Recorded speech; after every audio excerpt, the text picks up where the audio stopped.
Hi, I'm Mark, and I'm the human behind the podcast you're listening to right now. I'm really looking to learn more about what our listeners like and don't like about our shows. So if you're listening and you have opinions about these podcasts, I would love the chance to chat with you personally. There's a link in the show notes with how to get in touch, or you could email me at hello@lanternpodcast.com. Thanks. Now back to the episode. California governor primary is hitting the wire with Becerra out front, and CalMatters just dropped a paper trail that makes you ask how he got there. This is California governor's race, primary day coverage. Kalshi wrote Becerra a $39,200 check while pricing him as the frontrunner. The Guardian says billionaire money is just the tip of the iceberg, and Emerson still has Steyer and Hilton scrapping for second. All week I was trying to figure out whether Steyer's $195 million was moving anything. Tonight we stop guessing and look at the returns. The donor integrity question didn't disappear this week. It just moved from Steyer's state filings to Becerra's campaign account, and CalMatters has the timestamp. That's where we start. From Cameron Bopp at ABC30 Fresno. A new poll released Saturday suggests California's race for governor remains highly competitive, with Democrat Tom Steyer narrowly moving ahead of Republican Steve Hilton in the battle for second place. The Emerson College poll found former U.S. Health and Human Services Secretary Xavier Becerra is leading the field with 28% support. Primary day, and the picture is still messy. Emerson out of ABC30 Fresno has Becerra at 28, Steyer at 22, Hilton at 21, while Berkeley IGS from Friday flips second and third. Both polls agree on the top three. They just split on which Democrat makes it through with Becerra. That 1-point gap between Steyer and Hilton is well inside the margin of error. So right now, I care about mail ballot returns. If Steyer's younger, lower propensity voters didn't get those ballots in before the weekend, that 22 is just theory, and Hilton's floor holds. Worth remembering how this week started. We were watching to see whether Steyer's $195 million moved the numbers at all. Emerson gives us the first real answer. It moved something. Whether it moved enough, we'll find out tonight. Here's Jeremiah Kimmelman at CalMatters. Online prediction marketplace company Kalshi cut gubernatorial candidate Xavier Becerra's campaign a check for $39,200 last Friday, just days before voters decide which two candidates move on to the general election in November.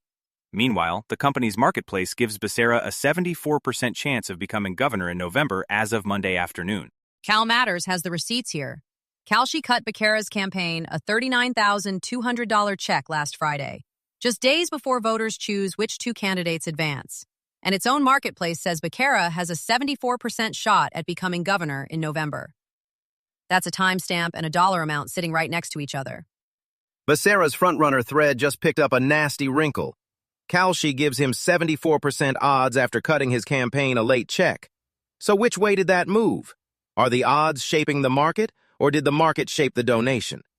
If you're pricing him at 3 and 4 and then writing the check, that's not neutral. For comparison, all week we were tracking Steyer's pre-candidacy progressive donations, but we never got anything this specific. No named company, no timestamp, no single transaction. Kalshi handed CalMatters all three. That's the sourcing upgrade of the week, and it lands on primary day. Kalshi declined to comment, which, at $39,200 and a 74% market position, is a pretty loud silence. California Clean Money Campaign already called it especially problematic. And that's the conflict of interest case on the record before a single result comes in tonight. Here's WNIS. President Donald Trump has thrown his support behind Republican candidate Steve Hilton in California's upcoming gubernatorial contest, a move that could significantly influence an already crowded and unpredictable field. In a series of posts on Truth Social, Trump praised Hilton, saying, "I have known and respected Steve Hilton, who is running for governor of California, for many years," and described him as a truly fine man. Quick sourcing flag before we go anywhere with this. The Trump-Hilton endorsement is dated April 7, so it's nearly 2 months old. WNIS is resurfacing it today, primary day, but CalMatters and the AP had it when it dropped. So the real question isn't what Trump said. It's whether it still had structural value through 8 weeks of a jungle primary. And the Emerson poll from last night is the first hard read on that. Hilton is still in the second-place fight, but Steyer's edging him.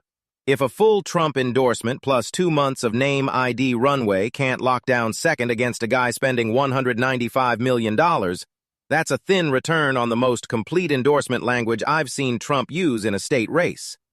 We flagged this thread back on the 29th, whether the endorsement would move Republican turnout or just turn into wallpaper.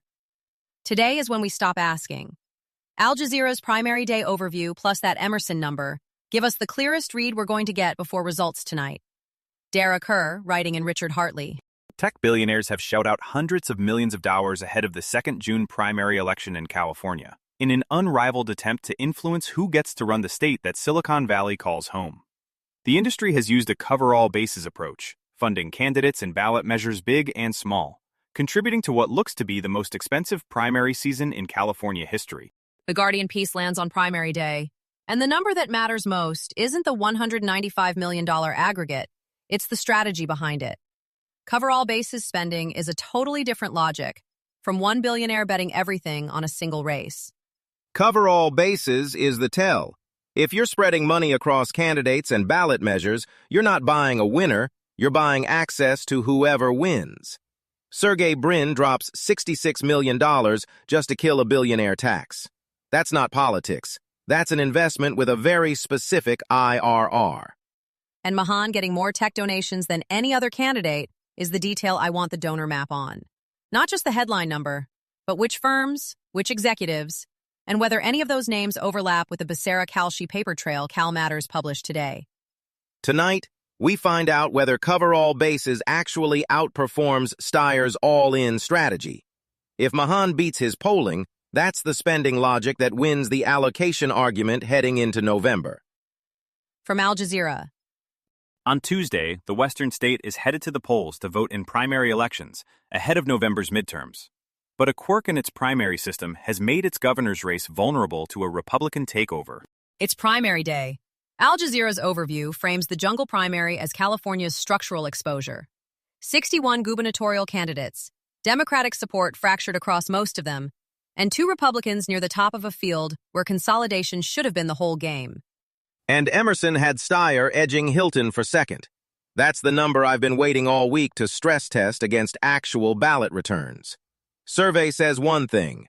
Mail ballot return rates from low-propensity younger voters say another. Tonight we find out which one was real. On the Trump-Hilton endorsement, we've been asking since the April 7th announcement whether it moves Republican turnout or just turns into wallpaper. The Emerson poll, with Hilton still fighting for second instead of comfortably holding it, is the clearest read we've had that the endorsement had a floor, not a ceiling. A floor is a polite way of saying it didn't close the gap. If Steyer's $195 million actually edges Hilton out of second on primary day, that endorsement was worth exactly what the polls said it was worth. Not enough to overcome a fractured field and a billionaire with unlimited runway. If you're tracking California's governor's race, you may also like Los Angeles Politics and Urbanism Daily. City Hall, housing abundance, homelessness response, metro, public safety, and small business permitting. Find it wherever you listen to podcasts. We've put links to every story from today's briefing in the show notes, so if something stood out, you can follow it there and read a bit deeper.